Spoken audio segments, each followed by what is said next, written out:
کہ امام اعظم ابو حنیفہ کو اللہ تعالیٰ نے اتنا بڑا مقام و مرتبہ جو عطا فرمایا ہے، یہ ویسے بھی حضور صلی اللہ علیہ وآلہ وسلم کی دعا بھی ہے، لیکن اس کے اندر ایک دعا حضرت علی شیر خدا کرم اللہ وجہ الکریم کی ہے۔ وہ کہتے ہیں نا جی یہ فلاں پیر دی دعا ہے، اس واسطے بڑا ذہین ہے۔ امام اعظم ابو حنیفہ کو حضرت علی کی دعا ہے۔ حضرت علی شیر خدا کرم اللہ وجہ الکریم کے دادا کے بارے میں آتا ہے، وہ فارس میں رہتے تھے، یہ ایران جس علاقے میں فارسی بولی جاتی ہے، یہاں رہتے تھے۔ حضرت علی شیر خدا کرم اللہ وجہ الکریم کے دور حکومت میں، دور خلافت میں یہاں سے ہجرت کر کے کوفہ چلے گئے، وہاں انہوں نے رہائش اختیار کر لی۔ کوفہ میں جا کے انہوں نے اسلام قبول کیا، زوتا سے نعمان بن گئے۔ نعمان بننے کے بعد حضرت علی شیر خدا کرم اللہ وجہ الکریم کے اصحاب میں سے تھے، یعنی ان کے چاہنے والے تھے، ان کی مجلس میں بیٹھنے والے تھے۔ ان کا بیٹا پیدا ہوا ثابت، یعنی حضرت امام اعظم ابو حنیفہ کے والد ہو گئے۔ بیٹا پیدا ہوا، بیٹے کی عمر 7-8 سال تھی۔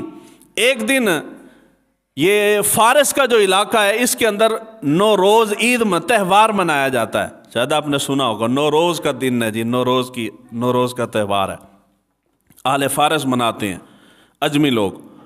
تو نوروز کا دن تھا،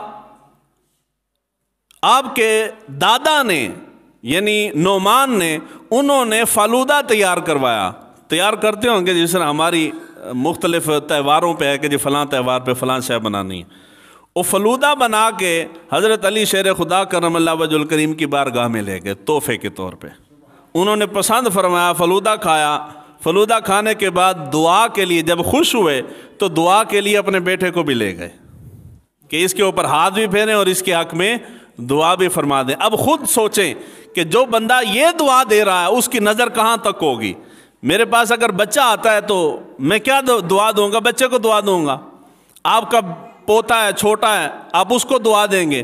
حضرت علی شیر خدا کرم اللہ وجہ الکریم کے پاس جب یہ حضرت امام اعظم ابو حنیفہ کے والد کو لے کے آئے جو کہ ابھی 7-8 سال کے تھے، اور انہوں نے کہا کہ مولا علی سے کہ آپ اس کے حق میں دعا فرما دیں، تو حضرت علی شیر خدا کرم اللہ وجہ الکریم نے ان کے لیے بھی دعا فرمائی، اور خصوصی دعا فرمایا کہ باری تعالیٰ اس کے اوپر بھی اور اس کے بچوں کے اوپر بھی کرم فرما۔ یعنی بچے کو جب دعا دے رہے ہیں کہ اس کے بچوں کو بھی ان کے اوپر بھی کرم فرما، اس کا مطلب یہ ہے کہ حضرت علی جانتے تھے کہ اس کے بچوں میں کتنا عظیم بندہ آ رہا ہے۔ تو یہ یعنی والد کو دعا مل رہی ہے، اور والد کے صدقے حضرت امام اعظم ابو حنیفہ کو بھی دعا مل رہی ہے۔ تو یہ محدثین نے لکھا ہے تاریخ بغداد کے اندر اور دوسری اسماء الرجال کتب کے اندر موجود ہے کہ حضرت علی شیر خدا کی دعا ہے ان کو۔